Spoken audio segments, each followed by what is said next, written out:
Dushyant Kumar no सरस मजानो शेर है। वो मुत्तमईन है कि पत्थर पिघल नहीं सकता, मैं बेकरार हूँ आवाज़ में असर के लिए। एक दिवस व्यवस्था बदलाशे અને કશુંક બદલાશે અને બહુ સરસ મજાનું પરિવર્તન આવશે એવી આશા સાથે તમે જીવતા હો અને પછી તમે સમાચાર સાંભળો કે 1965માં મહારાષ્ટ્રના ચાંદીપુરા નામના ગામમાં એક વ્યક્તિના બ્લડ સેમ્પલમાંથી મળેલો વાયરસ, જેને આપણે ચાંદીપુરા વાયરસ કહીએ છીએ, આટલા માણસોના મૃત્યુ પછી, નાના નાના બાળકોના મૃત્યુ પછી પણ એની દવા નથી શોધાઈ ભારતમાં, તો શું કહીશું? નમસ્કાર, આપની સાથે હું દેવાંશી।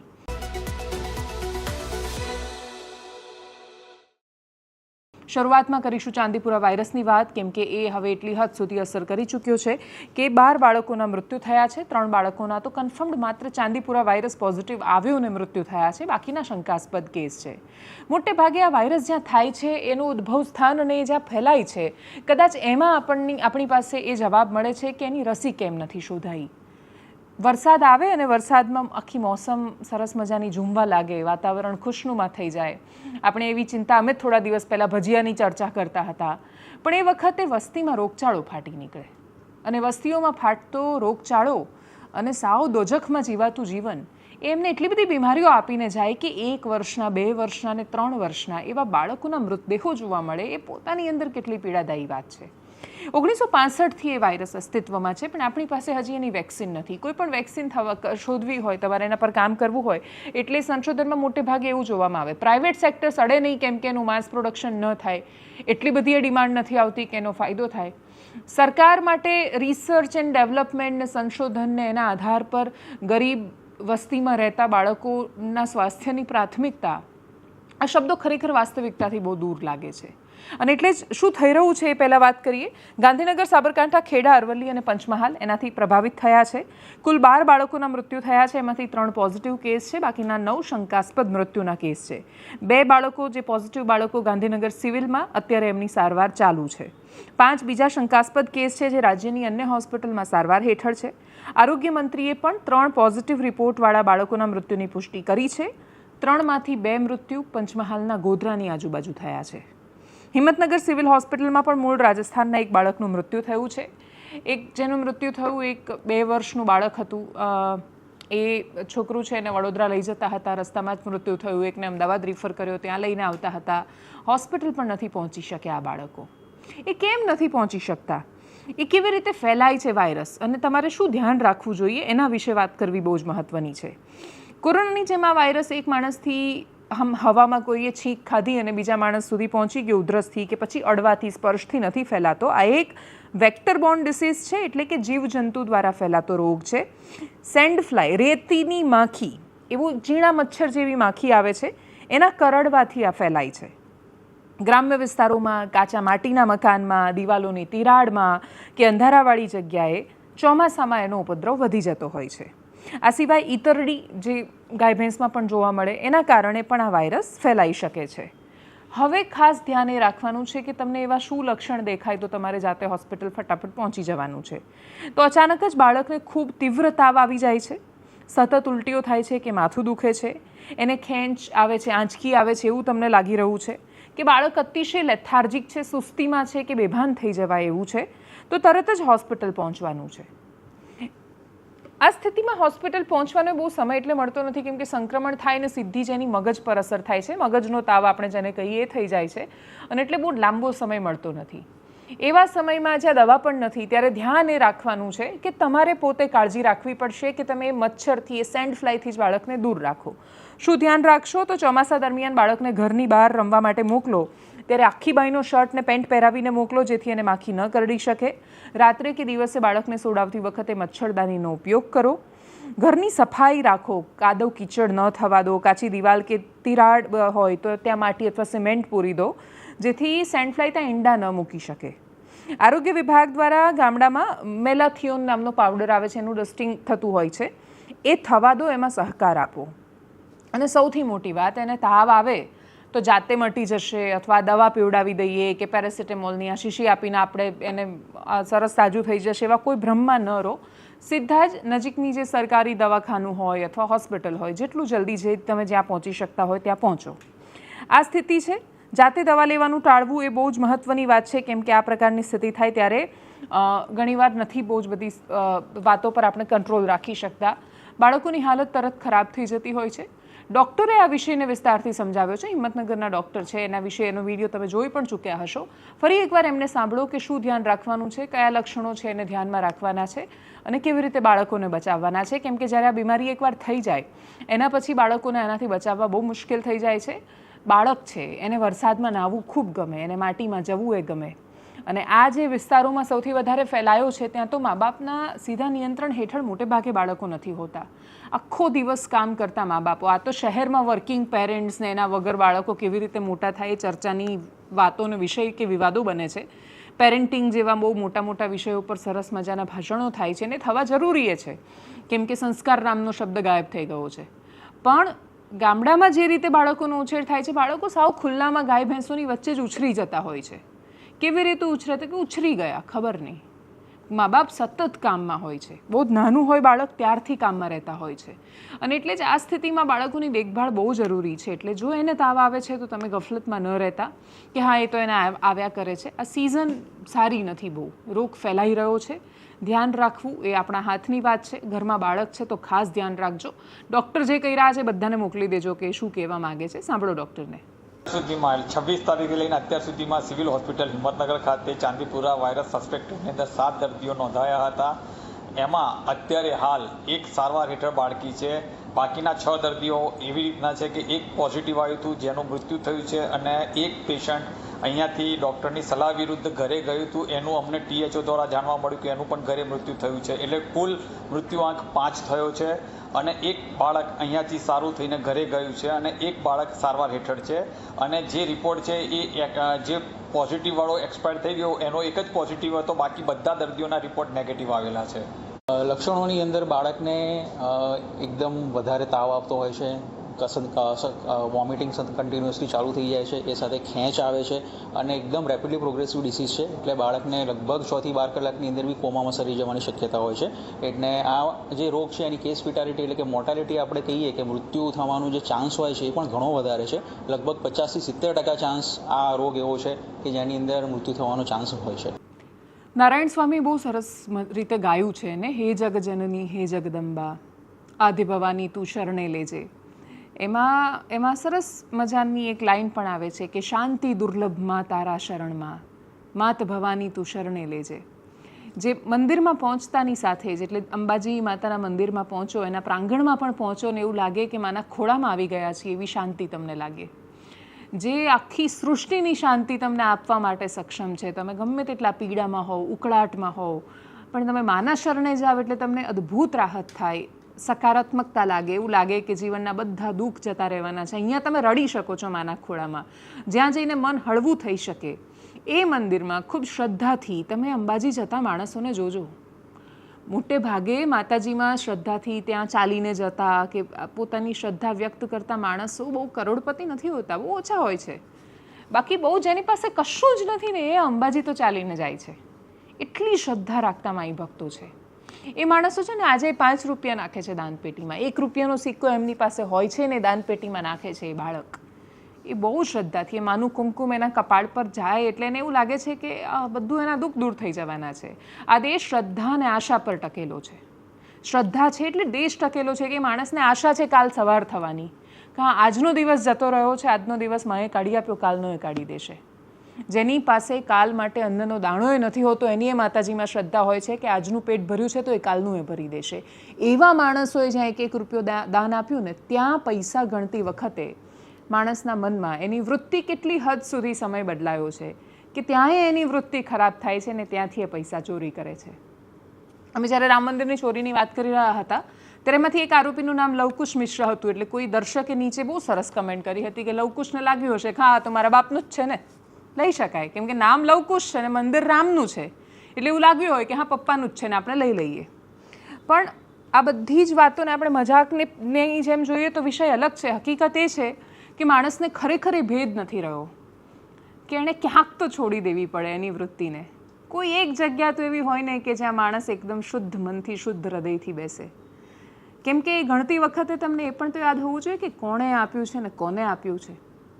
એ પણ જ્યારે યાદ ન રહે ત્યારે અંબાજીમાં દાનચોરી જેવી ઘટના બને છે. સીસીટીવી ફૂટેજ જૂના સામે આવ્યા છે. ઘટના જ્યારે પ્રકાશમાં આવી એના પછી જૂના સીસીટીવી ચેક કર્યા તો ખબર પડી કોન્ટ્રાક્ટ પર કામ કરતા કર્મચારીઓ પૈસા ગણવાનું એમનું કામ હતું. તમને વિડીયોમાં એ બહુ સ્પષ્ટ રીતે દેખાશે અને ફૂલ સ્ક્રીન પર તમે આ વિડીયો જોજો કે એ વિડીયોમાં તમને દેખાઈ રહ્યું હશે કે એક વ્યક્તિ પૈસા ગણી રહ્યો છે. પછી એ ગણીને પૈસા ધીરે રહીને એના પગ નીચે સરકાવે છે. પછી એ ઊભો થવા જાય છે ને પૈસા પડી જાય ને બધાને ખબર પડે છે ને એના કારણે આખો મામલો પ્રકાશમાં આવે છે. બાકી ક્યારે કોણે કેટલા રૂપિયા લીધા હશે કશી જ ખબર નથી. માણસોની શ્રદ્ધા ડગવા લાગી છે.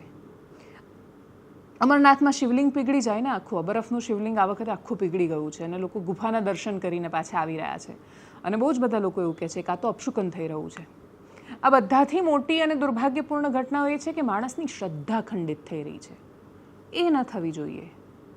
આ દેશને કોઈ સૌથી મોટું નુકસાન એ કરી શકે કે એની પાસેથી એની શ્રદ્ધા કોઈક છે કે જે મારી રક્ષા કરશે એ એનો ભ્રમ હોય કે તથ્ય હોય. તમે એને અંધશ્રદ્ધા માનો કે ગમે તે માનો, એની તાકાત છે. એના આધાર પર એ ટકેલો છે ને જીવેલો છે ને એના આધાર પર જ એ જીતે છે.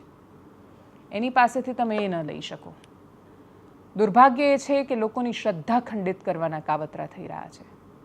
અને ચોરી કરતા એ ચોર માણસો કે જેના મનમાં બધી વૃત્તિ આવી રહી છે એ પણ નથી વિચારતા કે એના માટે ભલે લાખ 2 લાખ કે 1 કરોડ કે 10 કરોડનો સવાલ હોય. આપણે 150 કરોડનો દેશ છીએ. એક રૂપિયો ભેગો કરે તોય 150 કરોડ રૂપિયા તો થઈ જાય. અહીંયા 150 કરોડ 100 કરોડ 1 કરોડ 1 લાખ રૂપિયા એ બધું સાપેક્ષમાં મોટી કે નાની રકમ છે. કોણ એ પૈસાને જોઈ રહ્યું છે એના દ્રષ્ટિકોણથી એ મોટી ને નાની રકમ છે. પ્રશ્ન માત્ર ને માત્ર આસ્થાનો છે. અંબાજીમાં જ્યારે સ્થાનિક લોકો સાથે વાત કરી ત્યારે એમણે શું કહ્યું સાંભળીએ એમને. અને યોગ્ય તપાસ થાય તો રામ મંદિર કરતાં પણ મોટું કૌભાંડ અંબાજી મંદિરનું નીકળે એ હું એની ખાતરી આપું છું. જે હિન્દુઓના ઠેકા લઈને જે ફરે છે ને એને કહીએ અંબાજી પધારો અને આ બધી હાલત દેખો તમે. સનાતન ધર્મની ખાલી વાતો મત કરો તમે. બેન હવે આ ભાજપ સરકાર છે ધંધા ચોર છે એ કંઈ ખબર જ નથી પડતી. રામમાંથી કરોડો રૂપિયા જતા રહ્યા અને અંબાજીમાંથી હવે કેટલા જાય છે એ હજી ખબર નથી પડતી. બેન હર વર્ષે 2 વખત થાય છે. હર વર્ષે ઘણાય પકડાય છે પણ પાછળ શું થાય છે એનું કોઈ ખબર જ પડતી નથી. મંદિર કેસ કરે છે પછી એને ખબર જ પડવા દેતા નથી પાછળ શું થાય છે. અને શ્રીરામમાં તો કરોડો રૂપિયા એમના ટ્રસ્ટના પ્રમુખે એમના અબજો રૂપિયા ચોરી લીધા અને હજી તો મથુરા અને કાશી તો બાકી છે. એમાંથી કેટલા ચોર્યા હશે એ કંઈ ખબર પડતી નથી બેન. એટલે અમે તમે કહીએ છીએ કે આ ભાજપ નથી, આ ચંદા ચોર છે. હમણાં છેલ્લે લગભગ 4 દિવસ પહેલાં જ અંબાજી મંદિરે ગબ્બર ઉપર ધજા ચડાવવી હોય તો એના રૂપિયાનો ફિક્સ રેટ નક્કી કર્યો છે કે તમારે ગબ્બર ઉપર ધજા ચડાવવી હોય તો 2100 રૂપિયા આપવા પડશે. એ સીસીટીવીમાં સાફ દેખાઈ રહ્યું છે કે પેલો પગ નીચે વ્યક્તિ પોતાના નોટોના બંડલ સંતાડી રહ્યો છે. પછી એની ધરપકડ થઈ, પછી જામીન પર છુટકારો થયો. હમણાં સૌથી મોટો ભાદરવી પૂનમનો મેળો આવશે એના અંદર પણ માતાજીને આમંત્રણ, નવરાત્રિમાં આમંત્રણ આપવા માટે લોકો ધજા ચડાવશે. હવે એ ધજાના પણ એ લોકોને પૈસા ચૂકવવા પડશે. એ સાથે અંબાજી ગામનો વિકાસ થઈ રહ્યો છે, સારું છે. વિકાસ સાથે વિનાશ પણ આવી રહ્યો છે.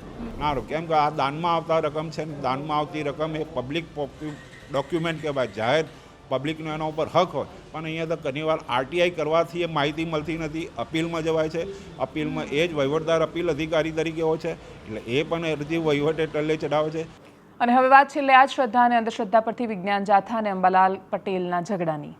અંબાલાલ કાકા 2 દિવસ પહેલાં હમણાં અમારા સ્ટુડિયોમાં હતા અને એમ હસતા હસતા એમની સાથે વાતો કરી રહ્યા હતા અને એમની સાથે શૂટ પણ કર્યું. એમની જાણકારી, એમનું જ્ઞાન એ આપણે આ કેમેરામાં કંડારી રહ્યા છીએ અને જ્યારે યુટ્યુબ પર કે ફેસબુક, ઇન્સ્ટાગ્રામ પર જઈ રહ્યું છે ત્યારે આપણને એવું લાગે કે એક વિડીયો જઈ રહ્યો છે.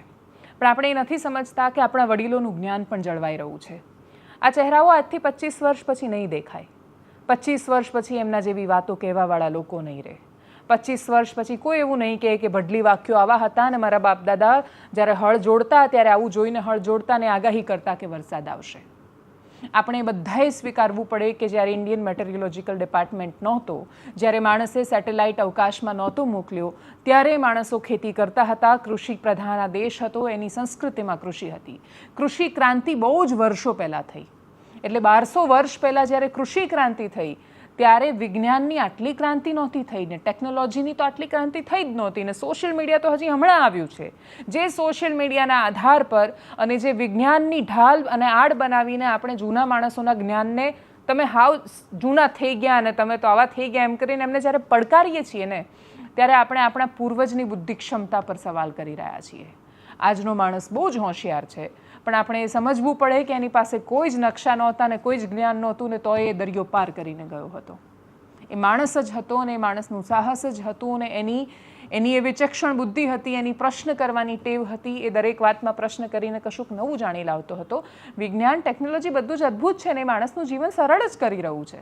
એણે બહુ જ મદદ કરી, પણ એ આવી ગયું તો આ ખોટું છે ને આની જરૂર નથી એ કહેવું એ અતિશયોક્તિથી વિશેષ કશું જ નથી. અંબાલાલ કાકા સાથે સતત આ થયું ને થઈ રહ્યું છે. વિજ્ઞાન જાથાના લોકો અંબાલાલ કાકા તો સીધું જ ખોટી આગાહી કરે છે ને અંધશ્રદ્ધા ફેલાવે છે એમ કહી દીધું. અને એના પછી હવે એક સ્પર્ધા શરૂ થઈ દરેક વાતમાં અંબાલાલ કાકાને લઈ આવવાની. પછી મીમ બનવા માંડ્યા, આ તો ઇન્દ્રદેવનો ભૂવો છે એમ કહીને પહેલાં સકારાત્મક રીતે એમની વાતો કરી, એના પછી ખરાબ રીતે એમને બોલવા માંડ્યા, ગાળો લખાવા માંડી. આ બધી જ અસર 80 વર્ષના અંબાલાલ કાકાને પણ થઈ. સોશિયલ મીડિયા શું કરી શકે તો કે 80 વર્ષ એટલે 20-22 વર્ષથી આગાહી કરતા હશે તો 50-55 વર્ષથી વરસાદની આગાહી કરતા એક માણસનો આત્મવિશ્વાસ એ હદે તોડી શકે કે એના આધાર પર અંબાલાલ કાકાએ કહ્યું કે હવે મારે આગાહી નથી કરવી. 80 વર્ષની ઉંમરે આ વિવાદોમાં શું કામ પડવું, મીડિયાવાળા તમે ન આવતા. કાકાએ આ કહ્યું છે. એના પછી જયંત પંડ્યાની પણ પ્રતિક્રિયા આવી છે. એમણે કહ્યું કે ખોટી આગાહી કરે ને જેલમાં નાખી દેવા જોઈએ. બે અંતિમોની વચ્ચેનું પણ એક વિશ્વ હોય છે અને કદાચ એ જ વિશ્વ એ સત્યનું વિશ્વ છે.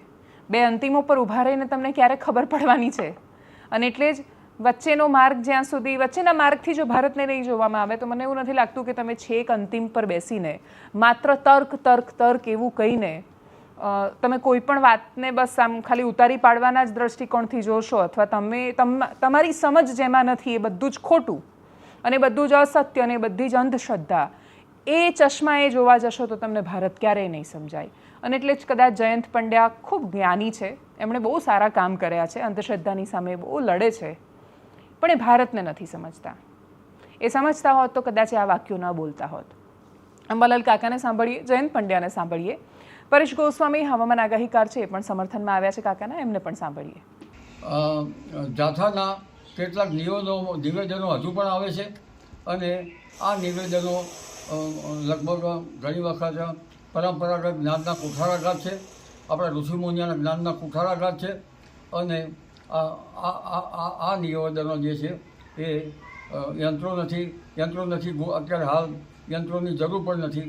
આમ છતાં આ આગાહી અમે લોકકલ્યાણથી આપતા હતા અને હવે અમારી ઉંમર થઈ, આવા વિવાદમાં અમે પડવા માગતા નથી.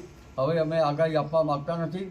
જ્યારે અમને કોઈ સપોર્ટ મળશે તો અમે આગાહી આપશું, પરંતુ અત્યારે અમે આગાહી બંધ કરીએ છીએ. એટલે જે અત્યારે મીડિયા ભાઈઓએ મારી પાસે આગાહી લેવા આવવું નહીં. જુલાઈના 15 દિવસ વીતી ગયા છે ત્યારે તમામ વર્તારા કરનારાઓએ જે આગાહી કરી હતી, વાવણીની આવી હતી, સમગ્ર ગુજરાતની અંદર પીવાલાયક પાણીની સમસ્યા દૂર થઈ જશે, તમામનું કળરભૂસ થયું છે, બેબુનિયાદ બોગસ સાબિત થઈ છે. વિજ્ઞાન જાથાએ કાનૂની કાર્યવાહી કરવાનું નક્કી કર્યું છે અને વર્તારા કરનારાને જેલ ભેગા કરવાની પણ માગણી કરવામાં આવેલી છે. જૂન મહિનાની અંદર સમગ્ર ગુજરાતની વાવણી લાયક વરસાદ થાય છે તે નામાંકિત આગાહીકારો કરી હતી તે પણ ખોટા સાબિત થયા છે. એટલે વર્તારા પર ભરોસો કરવો એટલે પોતાના પગ ઉપર કુવાડો મારો બરાબર છે. વર્તારા કરનારા પાસે વિજ્ઞાન સિદ્ધ કે વિજ્ઞાન ઉપકરણ એ પણ સાધન નથી, માત્ર અનુમાન, ધારણા અને સ્ફૂર્ણાથી બોલવામાં આવે છે, જે હંમેશા ખોટું સાબિત થયું છે. વર્ષોથી વર્તારા ખોટા પડે છે. વર્તારા બંધ થઈ જાય તો સમાજ, રાષ્ટ્રને કે ખેડૂતોને કશું જ નુકસાન થવાનું નથી. મોસમ વિભાગ સાચું ખોટું પડે તે દ્રશ્ય સાવ્ય બતાવી શકાય છે, જ્યારે વર્તારા પાસે કશું જોતું નથી, લોકોને મૂર્ખ બનાવે છે અને લોકોને આર્થિક નુકસાનીમાં કરે છે. એટલે વર્તારા કરનાર ઉપર ભરોસો ન કરવા જાથા લોકોને અપીલ કરે છે.